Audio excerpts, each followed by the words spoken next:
thanks for staying with us on the program this morning. Our next conversation bears in mind the outcomes of the PDP and APC NEC meetings, respectively.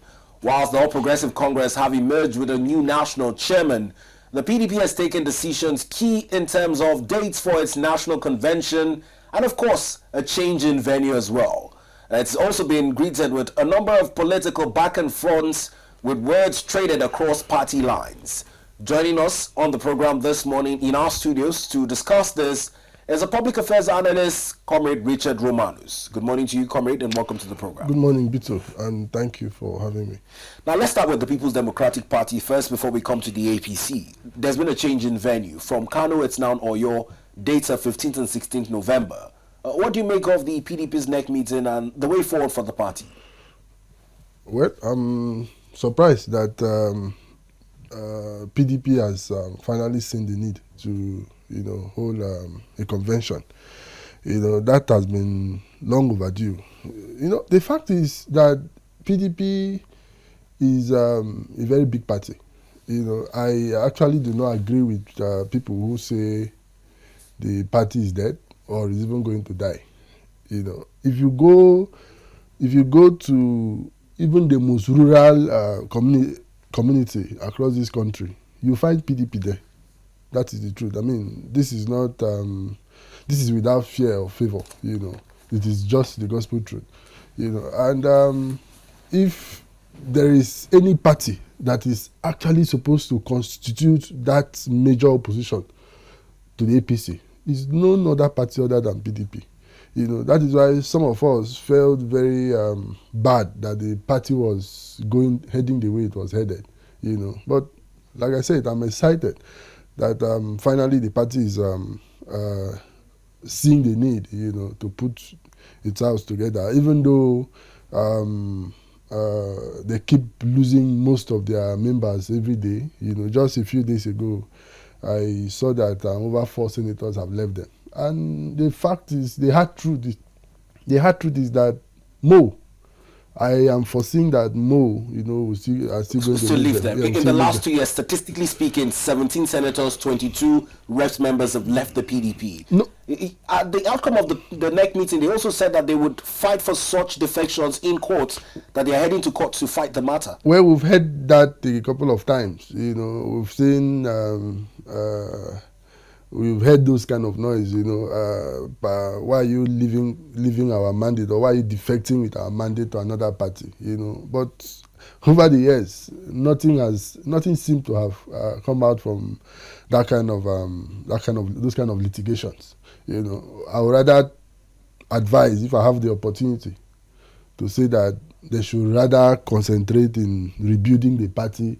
I mean, this whole back and forth, this whole animosity, between them, I think is what has really killed the party. It's also very good to see that the likes of the former Senate President are still holding forth. The likes of Dr. Bukola Saraki. It's still good to know that Bala Mohammed is still there. Sheyi Makinde and all of that.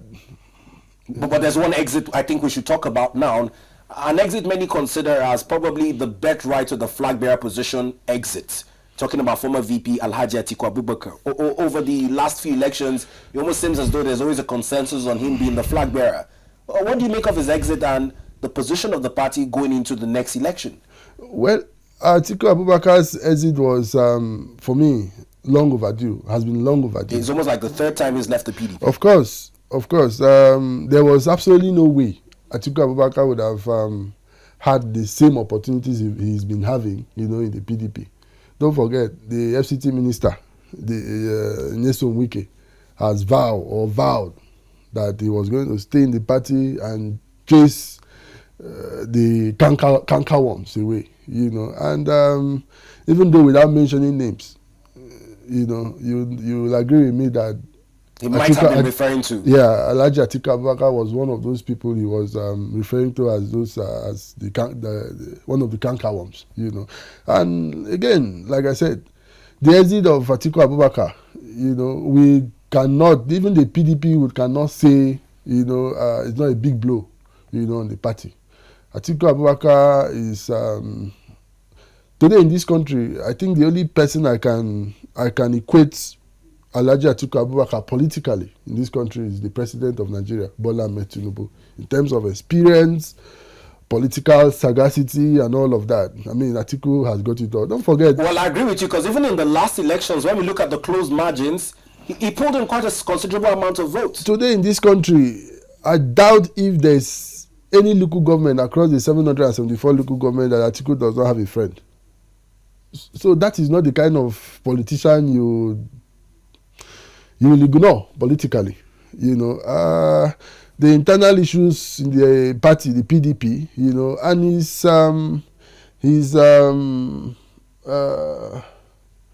aspiration to be president of Nigeria, you know, has actually been a problem, you know, to most people in the PDP, you know, and I'm sure that it is actually one of the reasons why most of them, you know, who have that, who also know that aspiration, you know, to be president of Nigeria, you know, are possibly very happy, are now very happy that, okay, now that Atiku is gone, you know, we can also breathe.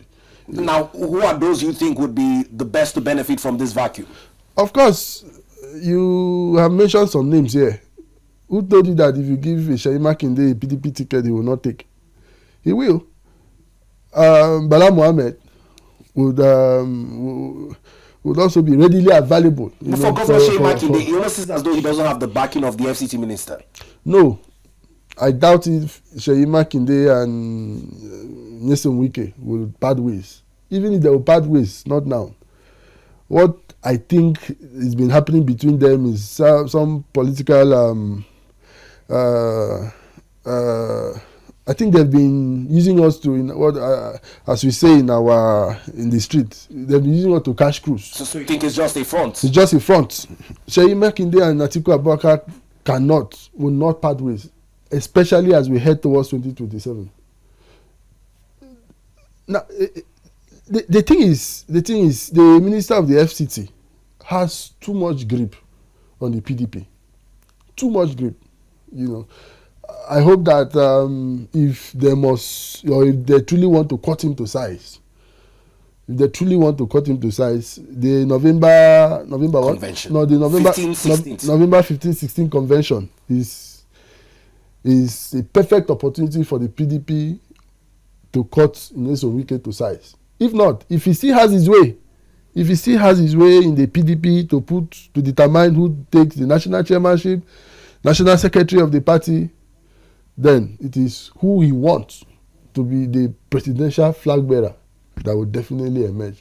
And of course, he has not hidden his intention, you know, to support the APC and the presidential candidate, or the would-be presidential candidate of the APC, President Bola Ahmed Tinubu. So, if that is the case, what do you think Nyesom Wike would do with the PDP? It is basically to ensure that a weak candidate emerges in the PDP, so that the president will have, or the APC will have an easy ride.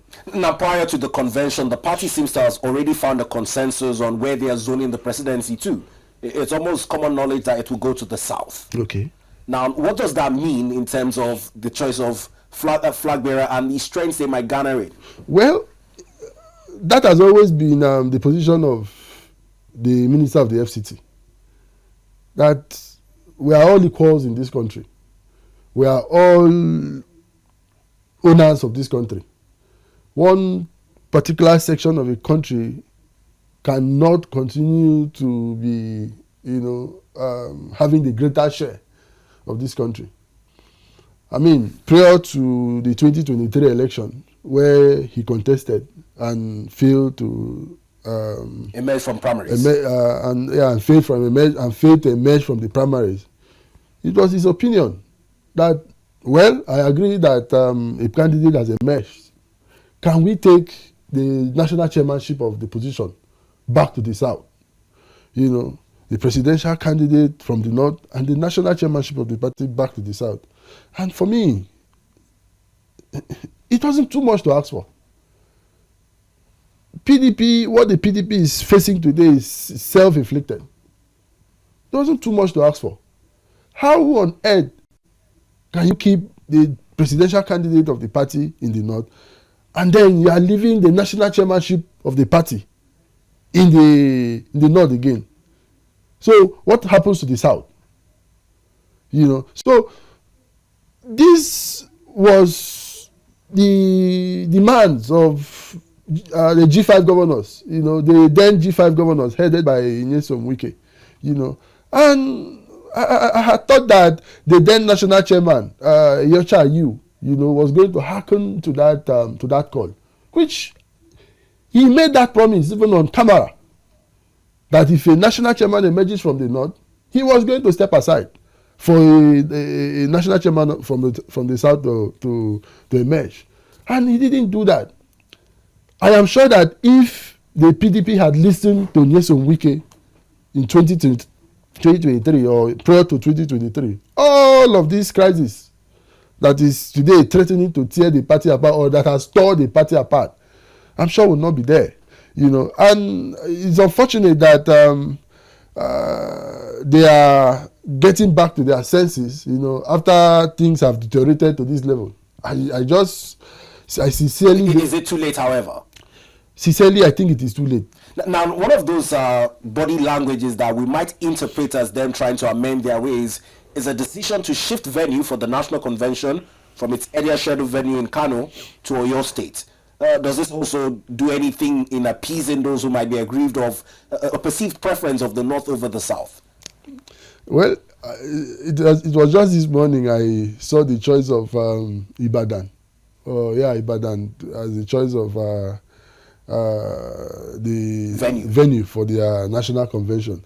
Sincerely, I don't understand the reasoning behind that venue. Anyway, PDP, that is just to tell you again how PDP has been reduced. Why don't you see a reason behind it? There's a Governor Seyi Makinde, of course, over there. Well, I think that is one of their reasons, but I still think that PDP, a national party, a big party like PDP, why do you need to go and hide your national convention in Ibadan? I mean, for me, you are literally hiding the convention. I mean, could it be that the FCT minister has denied them of the use not even Wadata Plaza, the use of Eagle Square, or even ICC, not even ICC cannot contain them. Usually Eagle Square used to be the venue of PDP national. It's a national convention. Now, where proximity with the presidential for security concerns and all of that. The only time I can remember that the PDP national not even convention, primaries was taken outside Abuja was in 2019, where the presidential primaries was taken to Port Harcourt, Rivers State. Since that time till date, everything has always been around the federal capital territory, But again, like you said, maybe the choice of Ibadan was actually as a result of Governor Seyi Makinde, who is one of those people doing everything possible to bring back the party to life. Even though that again too is not Governor Seyi Makinde is not doing all of that because of the love for the PDP. He's also his personal interest. It's his personal interest. Seyi Makinde wants to be president of Nigeria. I don't know if he wants to be president. Can he rival President Bola? He cannot. He does not have what it takes to rival President Bola Tinubu. He does not. He does not have what it takes to rival. He can even win Oyo State. Governor Seyi Makinde. I don't think he has. Sincerely, up to this day, I am still looking in the south to know, apart from Nyesom Wike, who might be the preferred candidate in the south. Apart from him. Apart from Nyesom Wike. Or one that you believe can't even take a shot at winning, because I see that's what you're basing your judgment on. Sorry. In the south, it's very difficult. Very, very difficult currently. The PDP has been so dissipated. The PDP has been crammed down so badly. that virtually everybody, you could actually say this person, it's a presidential material, especially in the south. Sincerely, I'm saying southeast, south. Now the stakes are also dicey on the position of who might be the flag bearer, because already the strongest candidate, in your opinion, has pledged his vowed loyalty to the president, saying he would support him against party interests going into 2027. Do you see any scenario by magic or happenstance where the PDP is able to convince him to run against his principle? No, he will not. Nyesom Wike will not run. Nyesom Wike. You can say anything about Barrister Nyesom Wike, but you will always hear him say agreement is agreement. Agreement is agreement. That's his mantra. Yeah, that is his mantra. I have followed his politics for quite some time. I think that man, keeps and lives by that mantra. Agreement. I don't think the agreement he had or he has with the President Bola Ahmed Tinubu, is for him to run elections against the president. He will not do that. Now we've dwelt on the PDP for the most part of this conversation. Let's come to the APC. First off, a change in venue for their NEC meeting sparked debates. It was taken to the presidential villa.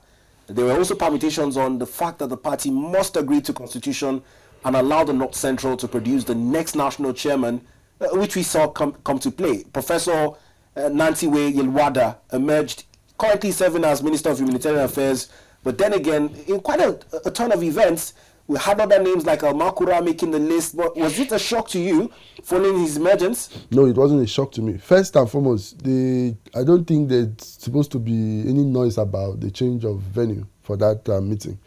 The original venue is supposed to be, or was supposed to be, the National Secretariat of the APC. If you have ever been to the National Secretariat of that part of the party, you realize that it's a very small place. I don't think that place will contain the number of people that attended that meeting, and it was only wise. Maybe the second place they would have gone to, maybe would have been the International Conference Center, But I mean, it's a ruling party, for God's sake. There's having a sitting president. Having a sitting president, there's absolutely nothing wrong, for the president to say, okay, come to the villa, let's use the presidential villa, and I think that is even one of the things that necessitated the directive by the president for the new national chairman or the National Executive Committee of the party to liaise with the Minister of FCT, in order to start the construction of the National Secretariat of the party. The place is quite small, But talking about the emergence of Professor Nantiwe Yilwatda, the Minister for Humanitarian Affairs. Well, his emergence was a surprise, but wasn't too surprising. The moment I saw I started seeing reports about his possible emergence. Because in your credit, yesterday before that, one newspaper headlined it, and they were definitely sure that he would emerge. Exactly. I wasn't too surprised about his emergence. My thinking was that George Akume, the president SGF, was going to be the one. I had to do my analysis, and the only name I can possibly identify that the president and other major stakeholders of the party can possibly or would possibly have that kind of confidence on was George Akume. Give it to him. The man has seen it all. And the kind of election we are going into, is one that whoever the president, whoever the party is rallying support for as the national chairman, must be the guy that must have a mind of his own, must be a team player, must not be that person that can easily be shaken. And with the experience of George Akume, you can easily situate him as that kind of that perfect candidate. You know, of course, I heard names like Amakura governor, former governor of Katsina, Senator Amakura. You know, but I didn't see him emerge because of where he was coming from. This politics, especially going into 2027, is a matter of trust. Let me tell you, this president will not shy away from taking the kind of hard political decisions that Jonathan refused to take in 2015 that led to his removal. What are some of those decisions? First, he was advised to take out the then national chairman of the PDP. Of the PDP then. What's his name? Former governor of Zamfara. I've forgotten that his name. Was the national chairman of the party there then. He was advised to take him out. Jonathan refused to take him out.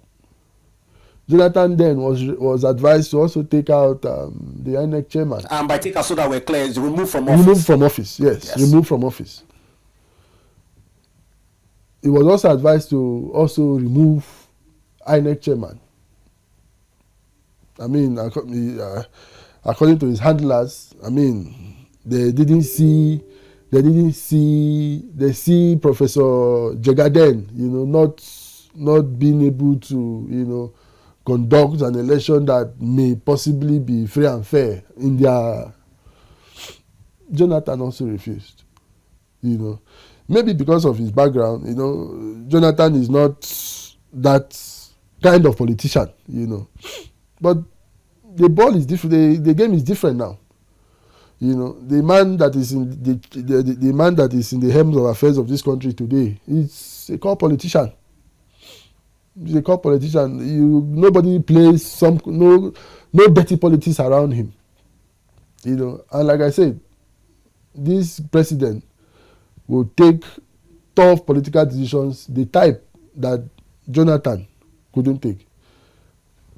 The emergence of this new national chairman is, of course, part of those. One of such decisions. I had a guest earlier on the show who said that Prof. Nancewe is more like a greenhorn in politics. He's more of an academician, doesn't have the political muscle to be able to canvass for the APC. The choice of, sorry, I cannot really, Natwe, Professor Netawe. Yes.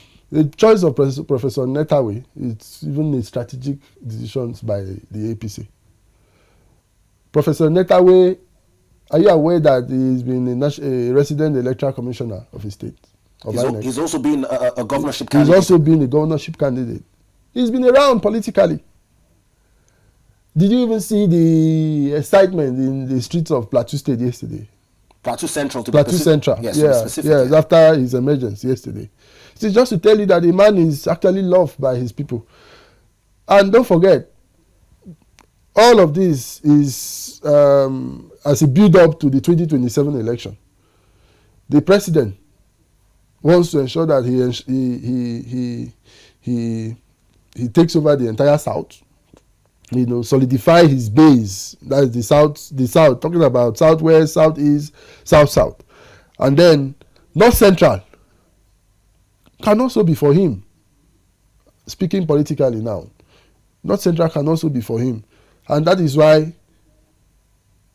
the choice of Professor Netawe, you know, came to the fore. You know, don't forget, I have told you here that all along my thinking was that George Akume is a Christian. Professor Netawe is a Christian. I have always known that the next national chairman must be a Christian. Because of the Muslim ticket? Well, I don't want to say it's because of the Muslim. Because the position of the national chairman was also subject to calculations and permutations. Hence the rumor why there might be need to change the running mate going into 2027. President Tinubu will not change his running mate. I don't see him changing his running mate. Why will he change his running mate? What has Senator Kashim done to change him? He hasn't done anything. So where do you think those rumors were emanating from? Don't forget, I'm coming. Senator Kashim Shettima comes from the Northeast. Northeast Northeast has never produced a president of this country before. It has always been Northwest. Yeah, Northwest. And Kashim Shettima comes from the Northeast. I want to believe that the reason why the people of the Northeast are still trusting and believing in the APC is because of the Kashim Shettima. So if you take out Kashim Shettima, what are you giving in return to the people of the Northeast? I hear people say, he wants to bring Kwankwaso, the Kano State NNPP strong presidential candidate. But outside Kano, where is Kwankwasia movement in the north? Outside Kano. So for me, this whole noise about taking out or removing, changing Kashim Shettima, for me, does not make sense to me. Now, you also spoke about Senator Rabi Musa Kwankwaso, who yesterday, to a lot of shock of many Nigerians, probably took the largest swipe at President Bola Ahmed Tinubu, accusing him of marginalizing the North. He's playing politics. People had insinuated that they might look to woo him to decamp to the APC. Kwankwaso is playing politics. Even with saying all of those things, it still does not stop him from joining the party. He had a recent meeting with the president as well. All he is doing is to gauge the moods of his people. That is what he's doing. What Kwankwaso is doing is gauging the moods of the Northerners. Are they really angry about the current government? If they are, what he would rather do is, okay, let me maintain my base. He may also be, he may consider striking a deal with the president, not necessarily to join the party, to join his party, APC, but to possibly, Kano State and the governor, we will support you for your re-election. And myself, I will not run, but also support us in whatever way you can, to retain for NNPP, to retain Kano State. It may be there may be so some. You believe it's a political chess. Yeah, there may be that kind of trading. The truth about it is that an average Northerner, the North currently is not happy. He's not too happy with the president, and even Kwankwaso is also being careful about romancing, or even considering joining the party. He already has something at hand. I'm sure he does not want to also lose it. Now let's look at some of these allegations and what they are based off of. He talked about resource allocation. Currently, do you think that there's some preference in allocating resources or even projects where the South is benefiting ahead of the North? Apart from the Coastal Highway, what is really that very significant thing, Professor, the president is doing in the South that he's not doing in the North? Now, there's also the provision for new loans to finance the Eastern Railway line as well. It's also part of the new budget proposals submitted by the president. Like I said, all of those things are still in the pipeline. The only thing we have that is tangible, that is visible, is the Coastal Highway. That is why my question is, apart from that, what else is the president doing that he's really not doing in the South? And again, these people too, some of their hypocrisy too is also it also calls for concern too. They were literally quiet, silent, when President Buhari, late President Buhari, may his soul rest in peace, ran the affairs of this country for 8 years. We saw the nepotism in this country, where literally everything went to the North. Most of them lost their voice. And in less than 3 years into this government, they are talking about, the president is concentrating the resources of this country in only one part of the country. Did they find their voice when their brother was the president of this country? In fact, that is even one of the reasons why I am in support of the PDP, throwing their presidential candidate to the South. I don't understand why the Northerners will always see the need for a coalition anytime it is the Southerner that is the president of Nigeria. Are they the only people that are born to rule this country? Now, talking about the coalition, the president also mentioned it yesterday at the APC NEC meeting. He used quite strong words to describe them. He called them a coalition of confusion. Now, it's one of those comments that has provoked a certain Alhaji Atiku Abubakar. Many are saying that the president, second time he's going public talking about opposition parties, he ought to be focusing on governance. What do you make of his comments? Like I said earlier, this president is a politician. You don't expect him to go for a political gathering and not make political remarks. This is the hard truth. For God's sake, the president didn't make those statements while addressing World Economic Summit. He made those statements in his party's national Executive Council. National Executive Council meeting, which is about the best place he can make such remarks. You know, and it is absolutely nothing too serious. All the coalition leaders are supposed to do now is to continue to put their acts together. You know, if they truly want to be that credible alternative, you know, they want Nigerians to see them. In fact, I like the choice of their interim national chairman. Whatever led or whoever was able to convince David Mark to come out from his shelf, you know, to come and, pilot the affairs or come back to active politics again. I mean, that thing must be very serious. And I think even the ruling party, the ruling party the ruling party must be careful. I mean, David Mark has seen it all. But the FCT minister was seen again taking swipes at a two-time, one of the longest-serving Senate presidents ever.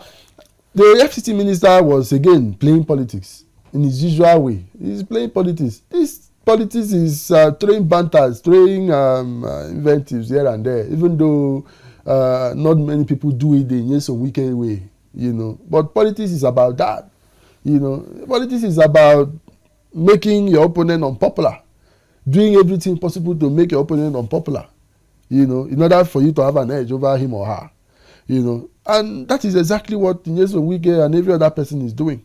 But now they're marketing these people to Nigerians. On the part of the Nigerian electorate, do you think that they have faith in the new ADC coalition? Well, with the number of defections I have seen, you know, if they put themselves together, they can actually put up a good fight. Because, like I said, whatever led to David Mark, you know, to want to stage a comeback, you know, must be a very serious matter, you know, and the ruling party must be worried. But again, I saw some Nigerians react. Sorry. Oh, okay. Don't also forget that David Mark comes from a state that in recent time has been mad with crisis occasioned by headers, where we've witnessed all manner of barbaric killings, you know. So you cannot, you know, maybe it is out of that anger.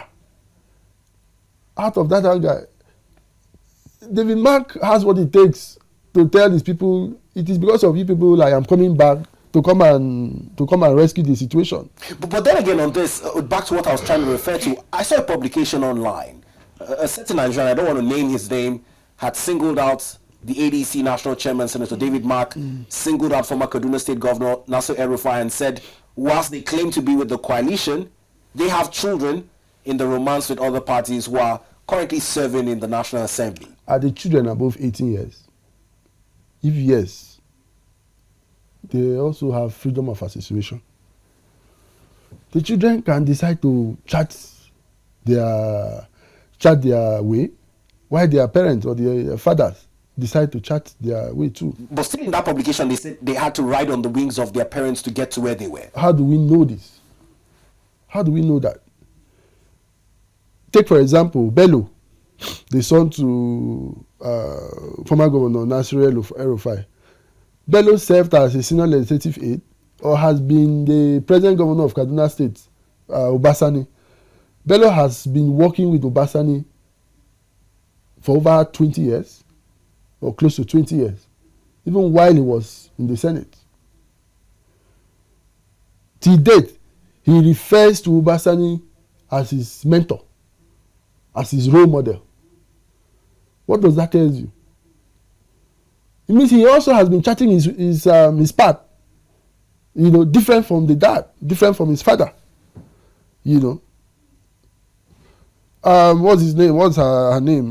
David Mark's daughter, who they say is also in the National Assembly. She's not in PDP. Is she a member of the National Assembly under the platform of PDP? I don't think so. She's APC. Has a father ever been a member of the APC? Absolutely no. So, but like I said, this whole coalition and their promoters, can actually or truly make the ADC a credible alternative. Sincerely, I must give it to the interim national spokesperson of that party, Bolaji Abdullahi. He's actually been doing a good job in terms of playing that role the opposition will be missing all this while. That role we've been expecting from the opposition all the while. I mean, it's been very, very, very constructive, in terms of criticizing this government, howbeit constructively, and like I said, that is what is expected of a credible opposition. Now, this twist of fate comes at a time when a lot of persons had already been crying, one state party tendencies of Nigeria. President Bola Ahmed Tinubu speaking yesterday was also insinuating that there might be more room for defectors to come in. He says Nigerians should expect more governors and lawmakers coming in ahead of 2027. Do you think that even with the strength of the ADC, as it were, would see more defections ahead of 2027 to the APC now? My brother, this is politics. There's a word in politics, these politicians will always use woe. Wooing people to join your party. You are not forcing them. You are wooing them. Come and join us. This is what is available for you. This is what can be available for you. This is this. If this party A is able to convince this person to join their party, is that not what politics is all about? I also expect the PDP, the new coalition, and that's the coalition promoters, The coalition promoters are even doing a good job, like I said. I mean, you've seen quite a number of people, joining the party. That's true. But it's on the alternative. A few of those who have joined have not yet resigned from their current parties. Only the likes of Alhaji Atiku Abubakar, Rotimi Amechi have dumped their cards and have not even defected to ADC. Have not even announced their defection to the APC. They have only left their former parties. But of course, we also know that ADC is the destination. Look at Adamawa State. I like the defection of Senator Binani, the former governorship candidate of the APC in Adamawa State. This is what we are talking about. She left the APC to join the ADC. Was it not out of the usual game politicians play? I saw her. I have seen her in a couple of pictures with Alhaji Atiku Abubakar. What were they doing? I am sure Atiku Abubakar was trying to make her see reasons why she should join the ADC. Not just Binani. I also saw Senator Elisha Habo, who was also a member of the APC. All of these things is part of politics. And so I expect these other parties, to also do same. You think all the 36 state governors that are happy with the president? Or you think it is all the senators, the House of Rep members that are happy with the president? I don't think so. And the key component of this conversation would remain the Nigerian electorate. Now, I've seen many Nigerians saying that they want a new face. That some of the coalition members are politicians who have had the attempts at fixing Nigeria. Being that as a basis, what's the best alternative in that outcome, and how do you see Nigerian voters going to the poll in 2027? You know, as the days goes by, you know, an average Nigerian voter becomes wiser, becomes enlightened, sophisticated. The lies you tell an average voter yesterday, and you are able to convince him or her, are not the same lies you tell that same voter tomorrow. You know, things have so changed and they have evolved. You know, politically speaking, Nigerians will always vote for whoever they perceive, you know, to be pro-people, whoever they perceive to have their best interests, you know. But again, Nigerians have also lost confidence in our electoral system. Yes, they have. And my advice to whoever sees himself as a pro-people's president, or whoever sees himself as a pro-people presidential candidate, you know, I think she will begin to play politics. Let me tell you the truth. Let me be open to you, sir.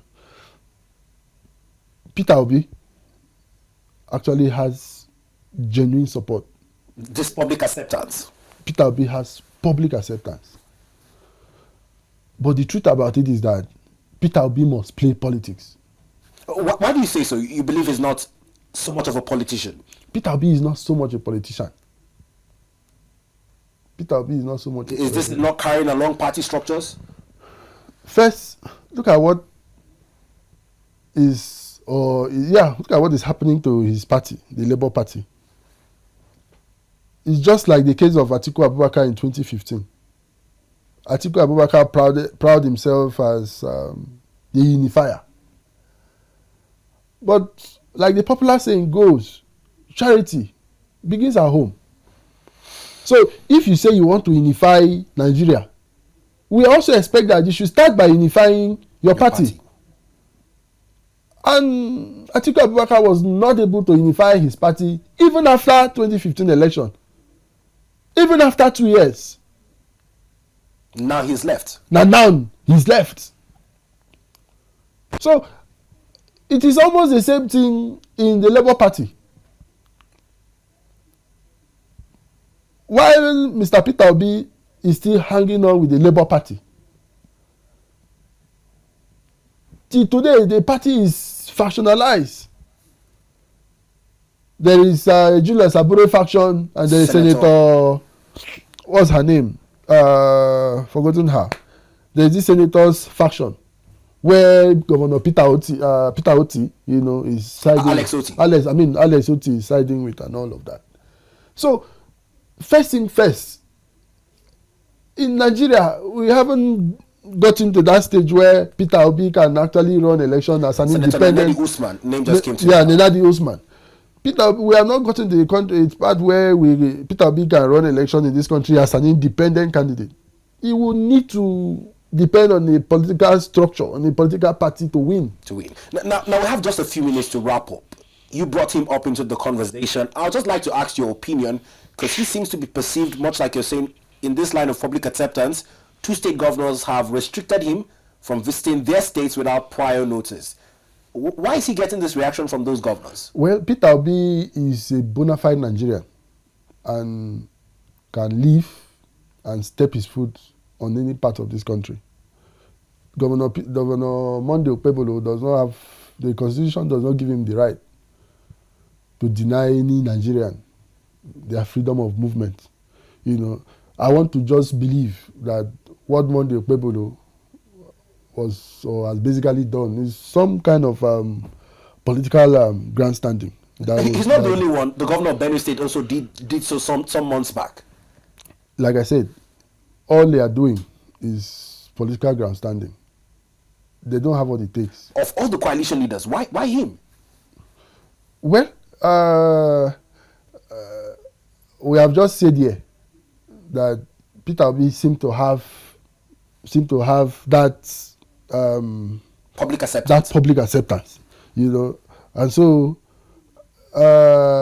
if you are a governor of a state like say Edo that is governed by the APC, how will you feel to see that a man from another party is coming to your state and the people of that state seem to be so what he would rather do his interest. What he would rather do is to see that whatever he can do. Have you not seen Monday Okpebelo's statement there's a rally or something, man will say get shishi, when you get 50 million naira and all of that, what was he trying to do? Is to ensure that he tells the people of Edo that this man, he's been telling people lies all this while. He has money. He doesn't just want to give you and all of that. I think basically that is what they've been trying to do, just to demarcate the guy. And apart from the extreme statements that were made, I think it is just politics that is at play. Well, Comrade Richard Romanus, a nice place to leave it here this morning.